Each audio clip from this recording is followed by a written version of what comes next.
तर आज मी चालले होते बारामतीला, कारण माझं एक प्रमोशनचं काम होतं त्यानिमित्त.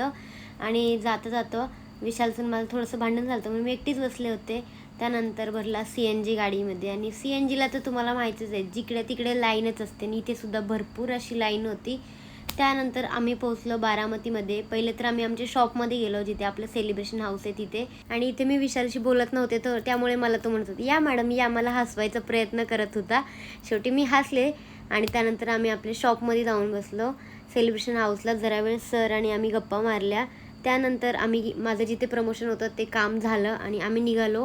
पण म्हटलं जाता जाता माझा मामा पण बारामतीतच राहतो, तर चला म्हटलं, बारामतीत भरपूर येणं झालं पण घरी गेले नाही, म्हणून आज मामाकडे गेलो.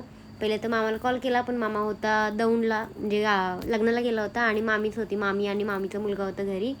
सो आम्ही पहिले तर खायला घेतलं इथे काहीतरी. म्हटलं आमची रुद्र आणि कृतिका दोघं असतात, तर त्यांच्यासाठी खायला घेतलं.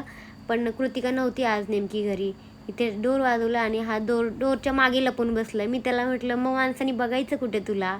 मग आलो आतमध्ये, जरा वेळ मामीशी गप्पा वगैरे मारल्या. मामीने जेवायला केलं होतं, पण तिला म्हणलं आम्हाला जेवायला काहीच नको, कारण आम्हाला जायचं आहे बाहेर जेवण करायला. कारण जे आपले सेलिब्रेशन हाऊसचे सर आणि मॅडम आहेत ना, त्यांना सांगितलं होतं आधीच आम्ही जेवण करायला येणार आहे.